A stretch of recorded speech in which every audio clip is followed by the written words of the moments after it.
Hi hello welcome back to my channel. നമുക്കിന്ന് പെട്ടെന്ന് ഇഫ്താറിനൊക്കെ ഉണ്ടാക്കാൻ പറ്റുന്ന ഒരു അടിപൊളി സ്നാക്സ് എങ്ങനെ ഉണ്ടാക്കുന്നത് നോക്കിയാലോ.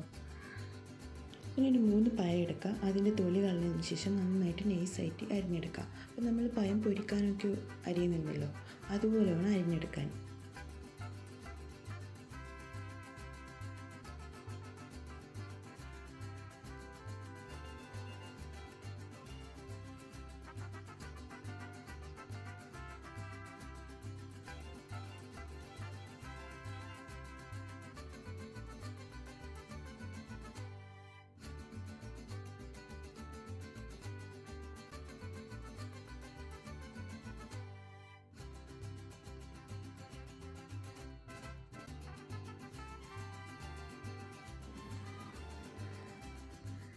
ഇനി ഒരു മിക്സിയുടെ ജാറിലേക്ക് 3 മുട്ട ഇട്ട് കൊടുക്കുക.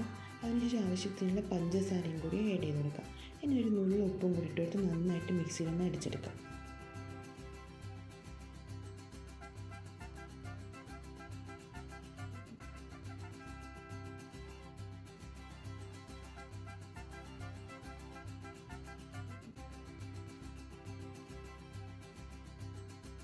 ഇനി നമുക്ക് നമ്മൾ നേരത്തെ അരിഞ്ഞ് വെച്ച പഴം ഒന്ന് വാട്ടിയിട്ടെടുക്കാം. അപ്പോൾ അതിനായിട്ട് ഒരു പാനിലേക്ക് കുറച്ച് ഓയിൽ ഒഴിച്ചെടുക്കുക.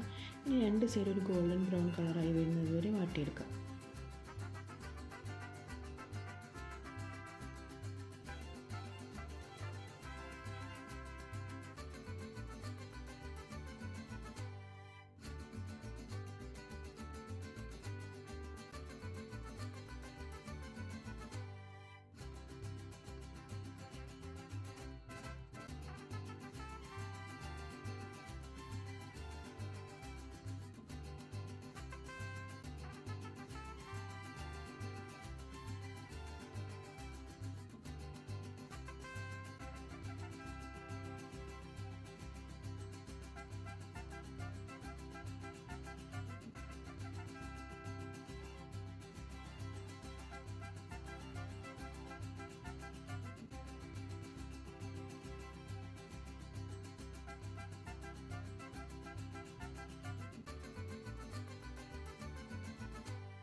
ഇനി ഇതേ പാനിലേക്ക് തന്നെ കുറച്ച് ഗീ ഒഴിച്ച് കൊടുക്കാം. എന്നിട്ട് അതിലേക്ക് നമുക്ക് 1 കപ്പ് തേങ്ങ ഇട്ട് നന്നായിട്ടൊന്ന് മിക്സ് ചെയ്തതിന് ശേഷം അതിലേക്ക് ആവശ്യത്തിനുള്ള പഞ്ചസാര, മധുരത്തിന് ആവശ്യമായിട്ടുള്ള പഞ്ചസാരയും കൂടി ആഡ് ചെയ്യുക. 2 ഏലക്കായും കൂടി പൊട്ടിച്ചിട്ട് കൊടുത്തതിന് ശേഷം നന്നായിട്ടൊന്ന് മിക്സ് ചെയ്യുക. അപ്പോൾ ഈ പഞ്ചസാര മെൽറ്റായി വന്നതിന് ശേഷം ഫ്ലെയിം ഓഫ് ചെയ്യുക. കളറൊന്നും മാറി വരേണ്ട ആവശ്യമില്ല, പഞ്ചസാര മെൽറ്റായാൽ മാത്രം മതി.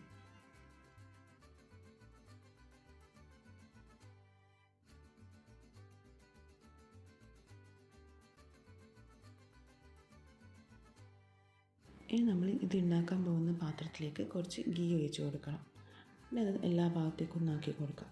ഇനി നമ്മൾ ഓരോന്നായിട്ട് പഴം അതിൻ്റെ മുകളിലേക്ക് ഇതുപോലെ ഇങ്ങനെ വെച്ച് കൊടുക്കാം. അപ്പം അതിനുള്ളിൽ ഒരു ഹോൾസൊന്നും ഇല്ലാത്ത വിധത്തിൽ വേണം വെച്ച് കൊടുക്കാൻ. ചെറിയ ഹോൾസൊന്നും ഇല്ലെങ്കിൽ കുഴപ്പമൊന്നുമില്ല, വലിയ രീതിയിലൊന്നും ഇല്ലാതെ നല്ല രീതിയിൽ ഇതുപോലെ ഇങ്ങനെ വെച്ച് കൊടുക്കണം. ഇനി ഇതിൻ്റെ മുകളിലേക്ക് നമ്മൾ ഉണ്ടാക്കി വെച്ചിട്ടുള്ള തേങ്ങേൻ്റെ മിക്സും കൂടി ആഡ് ചെയ്ത് കൊടുക്കണം. അപ്പോൾ ഇതിലേക്ക് നമുക്ക് വേണമെങ്കിൽ കുറച്ച് അണ്ടിപ്പരിപ്പ് മുന്തിരിയൊക്കെ ഇട്ട് കൊടുക്കാം. ഞാൻ ഇപ്പോൾ ഒന്നും ഇട്ട് കൊടുക്കുന്നില്ല, അതൊക്കെ നിങ്ങളിഷ്ടമാണ്.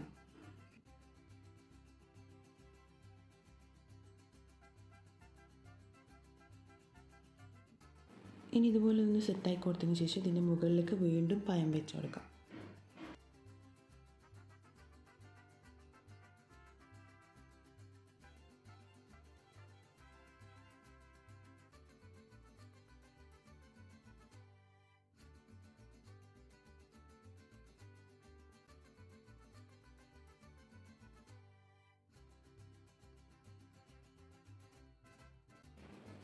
ഇനി ഇതിന് മുകളിലേക്ക് നമ്മൾ നേരത്തെ മിക്സ് ചെയ്ത് വെച്ചിട്ടുള്ള മുട്ട ഒഴിച്ച് കൊടുക്കാം.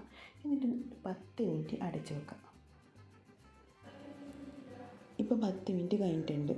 ഇനി ഇതൊന്ന് തിരിച്ചിട്ട് കൊടുക്കണം. എന്നിട്ട് 2 മിനിറ്റും കൂടി വെച്ചതിന് ശേഷം നമുക്കിതൊരു മറ്റൊരു പാത്രത്തിലേക്ക് മാറ്റി കൊടുക്കാം.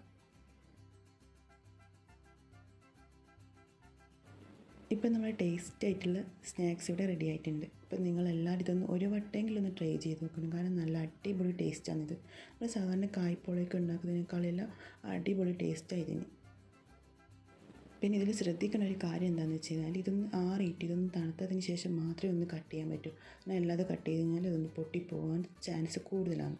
അപ്പോൾ നിനക്കതിന് ക്ഷമയില്ലാത്തത് കാരണം ഒന്ന് ചെറുതായിട്ടൊന്ന് പൊട്ടിപ്പോയി കുഴപ്പമൊന്നുമില്ല, പ്രശ്നമൊന്നും ഉണ്ടായിട്ടില്ല, നല്ല രീതിയിൽ തന്നെ കിട്ടിയിട്ടുണ്ട്. എന്നാലും ഒന്ന് തണുത്തതിന് ശേഷം മാത്രം കട്ട് ചെയ്യാൻ വേണ്ടി ശ്രദ്ധിക്കുക. അപ്പോൾ നിങ്ങൾക്ക് ഈ വീഡിയോ ഇഷ്ടപ്പെട്ടിട്ടുണ്ടെങ്കിൽ ലൈക്ക് ചെയ്യുക, സബ്സ്ക്രൈബ് ചെയ്യുക, ഷെയർ ചെയ്യുക. മറ്റൊരു വീഡിയോയുമായി പിന്നെ കാണാം. താങ്ക്